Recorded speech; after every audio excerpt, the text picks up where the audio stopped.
Good to see everyone again. Appreciate you guys all coming. I was thinking a little bit about today, and sometimes I think a good start to things is talking about what something is not. And I thought I would talk a little bit about that today before I introduce Brook.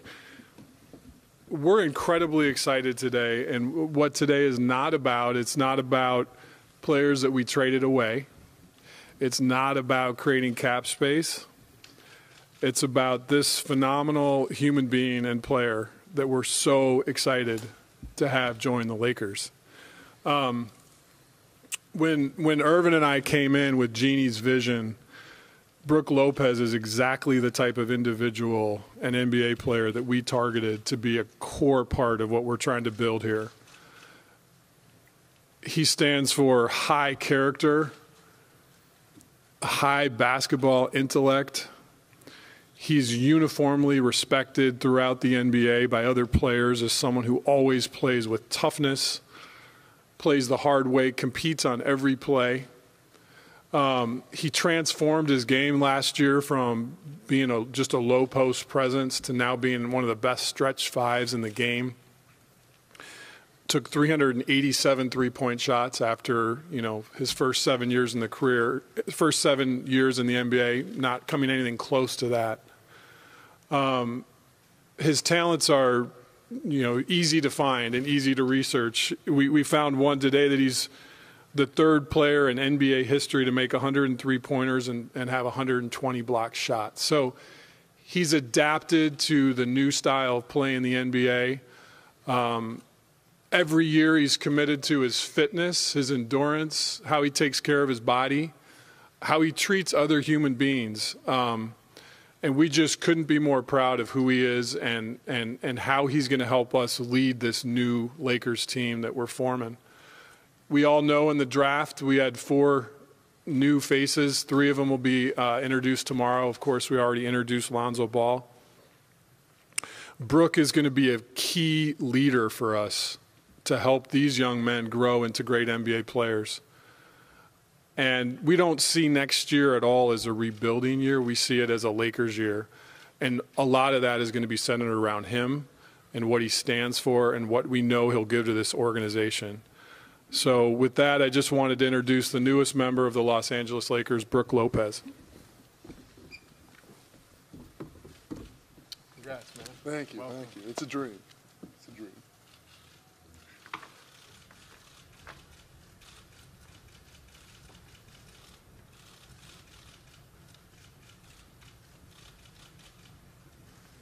So what I thought we'd do is let Brook talk for a little bit. He's got the smart Stanford education, so he'll probably be a lot more articulate than a Michigan Wolverine. But I'm going to pass it to him, and then we'll open it up for Q&A. I don't really know if that's true. I mean, I was majoring in creative writing in my 2 years, so I made up a lot of my stuff. That was the whole point of the program.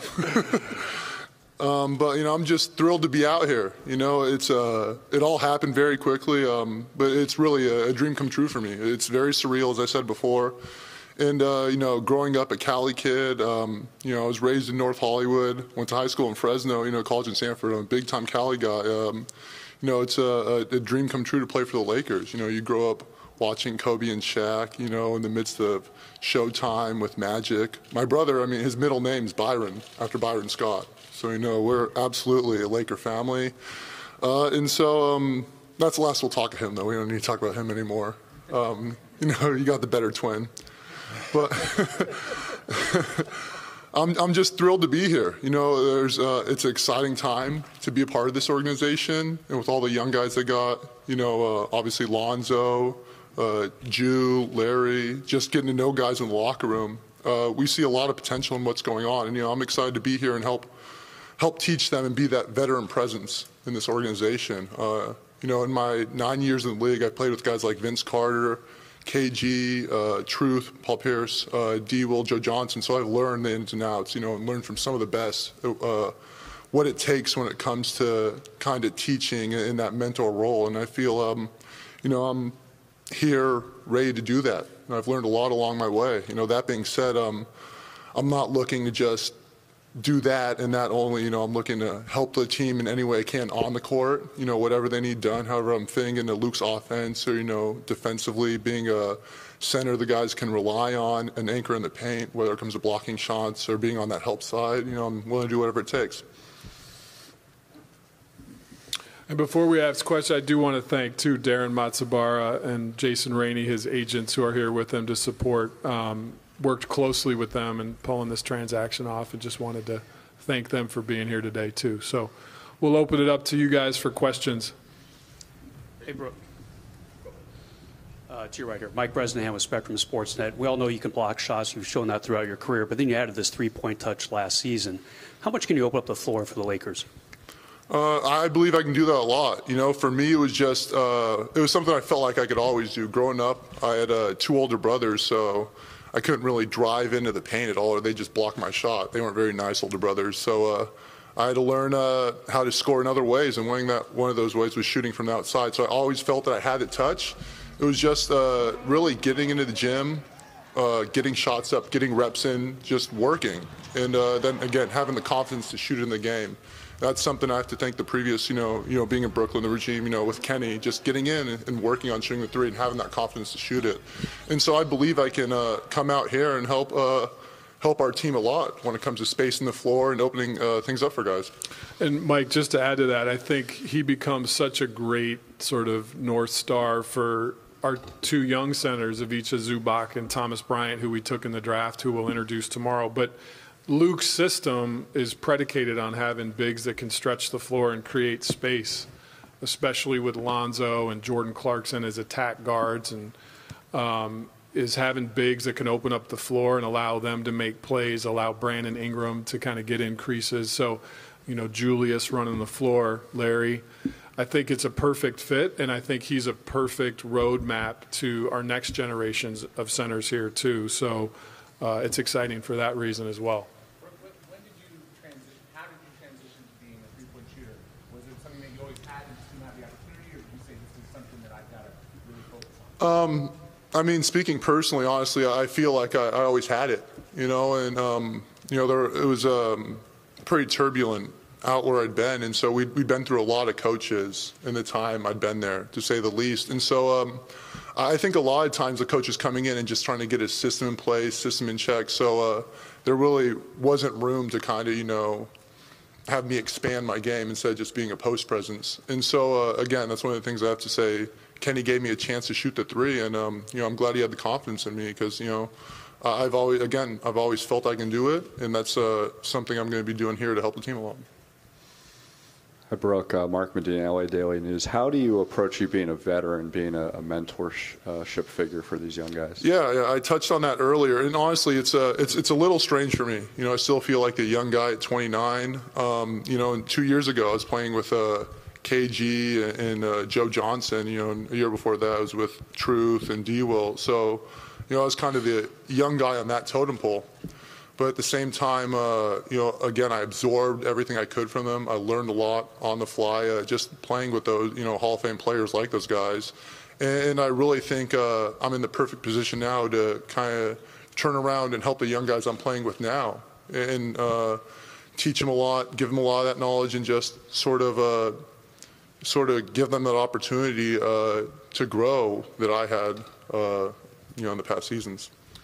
Hey, Brook, earlier in your career, you had some injury issues, and you've been very healthy for the last 3. And I wonder if there was a certain point where you figured out something in your training regimen or the amount of minutes or just the way that your game was suited to the NBA floor, and how important has that been in your improving as a player, being able to be counted on to stay on the floor? Yeah, it was tough, getting hurt, pretty much 3 seasons in a row. It was tough. It was a setback, and it really – one of the immediate things it did was made me really cherish my time on the floor, on the basketball floor, wearing a jersey. And that being said, I kind of had to refocus my training regimen. I wouldn't say I need a minutes restriction or anything like that, but obviously understanding playing loads. But, I'm happy to play however much Luke wants me to play. If Luke wants me to play 48 minutes, thank you, Luke. I'm down with that for sure.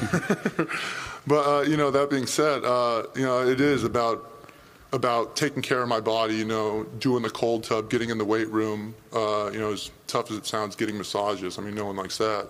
but doing the things to take care of yourself. And that's another thing that I can impart on the young guys, kind of showing them how to take care of themselves to prolong your career as long as possible in this league. And we studied that hard as we kind of evaluated this trade. As you guys know, Irvin and Jeannie and I and Luke, we've worked hard to kind of transform the inner core of some of that part of the Lakers system. And we brought in Gunnar Peterson, who's world class in the fitness area, and we're still interviewing candidates to kind of fill out that area. But we knew that Brook took that incredibly seriously.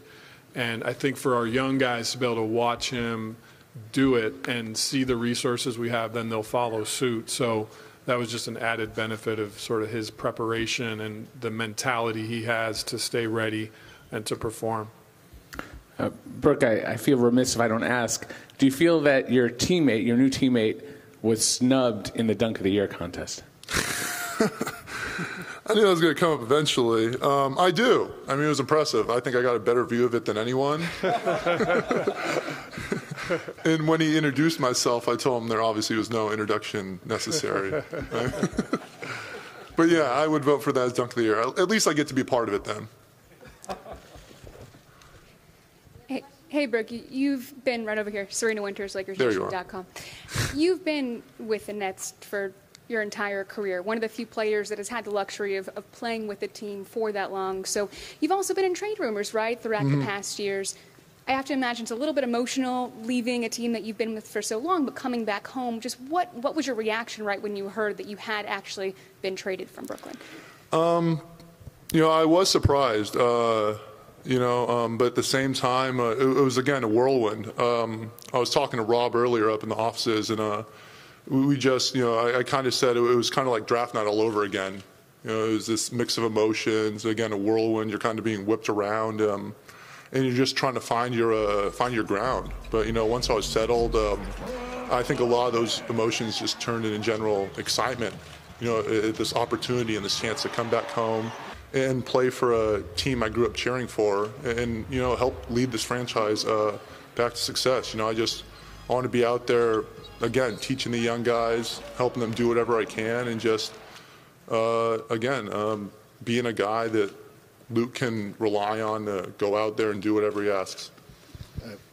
Brook, kind of building on what Serena's asking, the business end of all this, whether you stayed at Brooklyn or here, people are always going to talk about trades or the contract or things like that. From that aspect, what is that experience like, just when people refer to you as much by your number contractually as they do you as a player? Right. I mean, that's something I adjusted to the NBA very quickly. As Serena mentioned, I'd been in numerous trade rumors, and so maybe the first one shocked me when I saw it, online. I learned quick not to read all that stuff and to just ignore it and focus on what I can do and the variables I can control on and off the court. And I just, if anything real was coming, which a lot of those rarely were real or, close to happening, my agent would let me know. Otherwise, I was focused on what I had to do to help my team succeed.